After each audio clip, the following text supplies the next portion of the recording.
이 사건은 존 티터가 2000년부터 2001년까지 시간여행연구소와 여러 인터넷 게시판에 자신이 시간여행자라고 하면서 여러 예언을 남긴 기묘한 사건입니다. 2000년 어느 날 존 티터가 시간여행연구소 인터넷 포럼과 다른 인터넷 게시판에 글을 올리기 전 1998년 7월 29일 미국의 라디오 프로그램 고스트 투 코스트에서 진행자 아트벨이 미래에서 왔다고 주장하는 한 남자의 편지를 읽은 것이 시발점이었습니다. 고스트 투 코스트 라디오는 외계인 납치, 기이한 물리학 등의 이야기를 전해주는 프로그램이었습니다. 어느 날 존 티터가 자신의 사연을 고스트 투 코스트 라디오 프로그램으로 팩스로 보냈고 채택이 되어 아트벨이 존 티터의 사연을 읽게 된 것입니다. 2001년 1월부터는 타임트래블러형 닉네임으로 고스트 투 코스트 아트벨 포럼에 게시물을 올렸는데 존 티토르라는 이름을 사용 않았고 시간여행, 타임머신, 임무, 예언에 대해 이야기를 남기며 자신의 존재를 알렸습니다. 이름은 존 티터, 1998년생, 직업은 미국 군인이며 2036년 미래에서 타임머신을 타고 중요한 임무를 수행하러 왔다고 주장했습니다. 그 임무는 컴퓨터 바이러스가 세상을 멸망시켜 1975년으로 돌아가서 미래의 바이러스와 싸우는데 필요한 장비를 갖춘 IBM 5100 컴퓨터를 가져오는 임무였습니다. IBM 5100 컴퓨터는 2036년의 미래의 컴퓨터에 다양한 레거시 컴퓨터 프로그램을 디버깅하는 데 필요하다고 말했습니다. 존 티터가 이 임무를 위해 특별히 선택된 이유는 그의 친할아버지가 5100의 프로그래밍에 직접 관여했기 때문입니다. 당시 존 티터의 친할아버지는 1970년대에 IBM에서 일했으며 초기 컴퓨터 모델인 IBM 5100을 만드는 데 일했었습니다. 미래의 과학자들은 컴퓨터 프로그램을 해독하는데 도움이 될 IBM 5100을 선택을 했었고 그에 적합한 존 티터의 친할아버지가 선택이 되었습니다.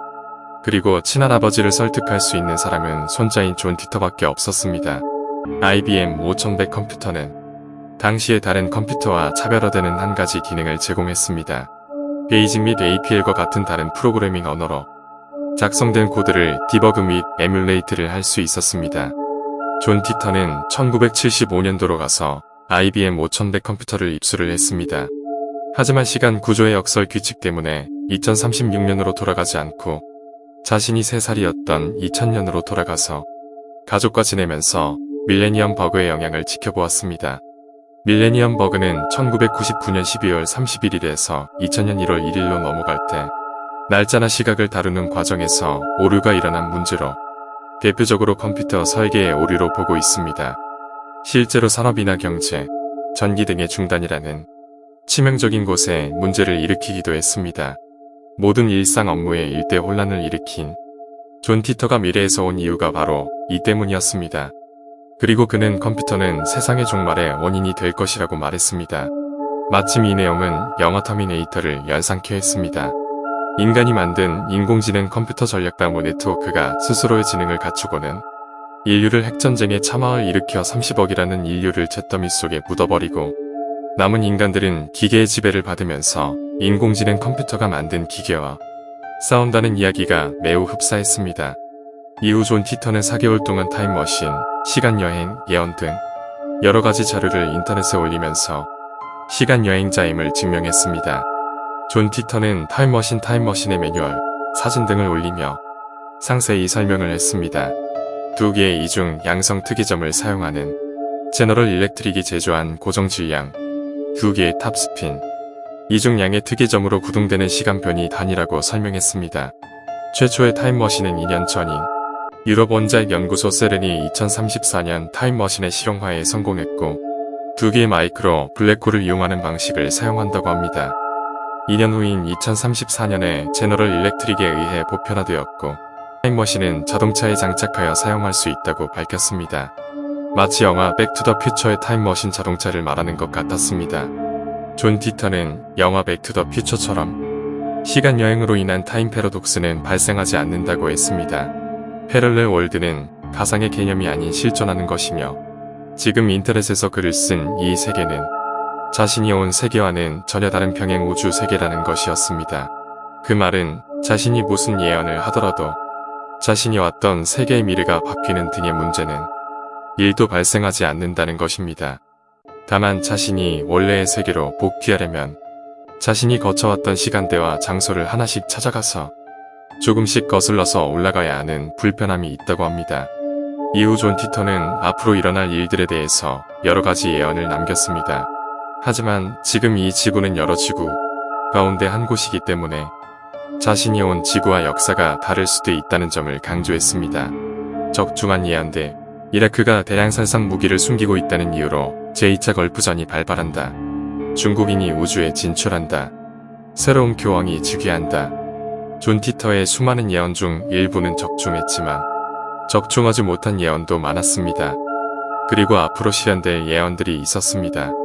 중동국들이 서로 전쟁을 한다. 미국이 내전으로 혼란에 빠지자 중국이 전쟁을 일으킨다. 러시아는 이제 미국의 최대 교역국이 된다. 러시아는 나토의 확장을 저지하기 위해 발칸반도에 핵무기를 배치한다. 러시아와 중국은 매우 이상한 관계를 유지한다. 쇠고기 제품의 섭취를 경고, 광우병은 미국과 유럽에서 유행하고 있으며 이 시각에서도 이 병으로 죽는 사람들이 많다. 그리고 존 티터가 예언한 또 한 가지가 2036년도의 한국입니다. 러시아의 핵무기 사용으로 3차 세계대전이 일어난 후 바뀌게 될 세계 지도라고 주장했습니다. 한국은 코리아가 아닌 코리아로 표기되어 있으며 북한, 중국, 대만 등 다수의 국가들이 한국의 땅으로 되어 있습니다. 그리고 일본은 한국의 식민지가 되어 있습니다. 한국의 땅을 보면은 매우 좋은 일이지만 제3차 세계대전이 일어났다는 자체가 상상도 하기 싫은 미래인 것 같습니다. 이렇게 존 티터는 앞으로 일어날 일을 말해주었습니다. 반면 존 티터가 왔다던 2036년의 미래 세계는 핵전쟁으로 인해 무질서의 세계가 되었다고 합니다. 앞으로 10몇 년 후면 벌어질 일이라 생각하면 아찔하지만 존 티터의 세계는 다른 세계이기 때문에 그런 일이 안 일어날 것이라고 보고 있지만 존 티터의 시간여행으로 인해 시간선의 영향을 받아 예언들이 뒤늦게 발생한다는 주장이 있습니다. 2015년 러시아가 미국, 유럽, 아프리카, 호주 등 전 세계의 주요 도시 지역에 핵을 투하해 제3차 세계대전이 발발하여 약 30억 명이 사망하고 황폐화되었다는 예언이 있었지만 허무하게 빗나가고 말았습니다. 하지만 이 예언이 현재 일어날 예언이 될 수도 있습니다. 타임 패러독스가 될 가능성이 있기 때문입니다. 지금 현재 러시아와 우크라이나는 전쟁 중이며 러시아 푸틴 대통령은 가세가 기울자 예비군 30만 명을 투입하는 군 동원령을 발표하는 동시에 전략 핵무기를 거론했습니다. 제2차 세계대전 이후 처음이었습니다. 전략 핵무기를 사용한다는 자체가 사실상 핵전쟁을 의미했습니다. 이에 미국 조 바이든 대통령은 러시아가 핵무기 사용 시 치명적인 결과에 직면할 것이라고 경고했습니다. 냉전 종식 이후 가장 핵전쟁 위기에 근접한 상황으로 보고 있습니다. 하지만 현재 진행형이라서 어떻게 될지 모른다는 것입니다. 2001년 3월 24일 존 티터는 자신의 미래로 돌아갈 것이라는 글을 마지막으로 남기고 종적을 감추었습니다.